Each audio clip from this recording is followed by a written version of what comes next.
Hello guys, in this video I'm going to take you through the process of baking for the first time, the steps to take, and I hope you learn something. Welcome. So I'm assuming you have a recipe that you followed and made your cake batter. One thing to note is that the material of the baking tin you're using matters, because a glass tin like the one I'm using does not retain much heat like a metal tin. So if you're using a metal tin, maybe whatever it is that you're cooking might take a lesser time to cook than my glass tin. So the first thing that you must do, it is not a choice, it is a must that you do, is preheat your oven. Why is preheating your oven important? Preheating your oven is very important because it sets the pace for your food.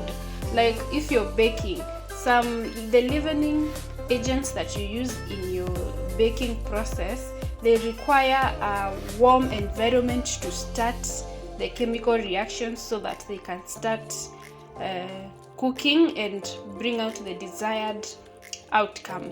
So if you put them in a cold oven, you might find that whatever it is that you're baking will not produce the desired outcome.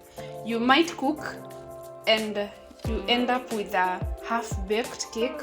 You might, let's say you're baking a bread. If you put it in a cold oven, you might find that the bottom is not well cooked and the top is cooked. Such mistake come up if you do not preheated your oven.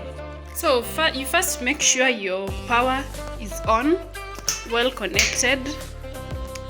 Then you come to your oven. You preheat your oven with the same temperature that you will be cooking at. If the recipe asks for 180 degrees, you preheat your oven at 180 degrees.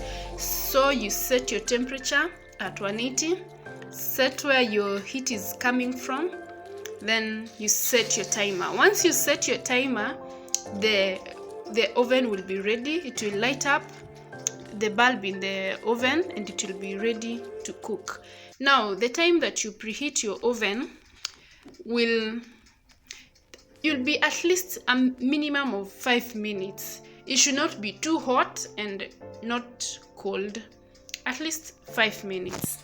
So when you're preheating, you have two options. You can set your timer. If you're going to preheat for 10 minutes, you can set your timer at 10, wait for your timer to go up, then you put in whatever it is that you're baking. Alternatively, if you're going to bake for 60 minutes, you can set your timer at 70, then wait for it to get to 60, then you put whatever it is that you're going to bake. The other thing is, you please go through your manual and get to understand what all these functionalities mean, because different ovens have different calibrations for these functions. So if, let's say, you're baking a cake, you will want to put the temperature to come from both up and below the oven so that your cake can bake evenly. So once you have preheated your oven, you will proceed to put in whatever it is that you're baking inside the oven. One thing to check on is that the level at which you put your baking tin, because if you put it too high, your cake might burn. If you put it too low, it will cook, but it might take a long time to cook through. So you put it in at the middle. If you have different levels, you just count the middle so that it can bake evenly top and bottom. Once you've put your baking tin in the oven, please avoid opening and closing the oven because you'll be interfering with the heat inside the oven, which will in turn affect your food. That's it from me, guys. I hope you learned something. One thing you must not forget: preheat your oven. It is very important. Thank you for watching, and if you have any questions, please leave them in the comment section below. I'll get back to you. Thank you.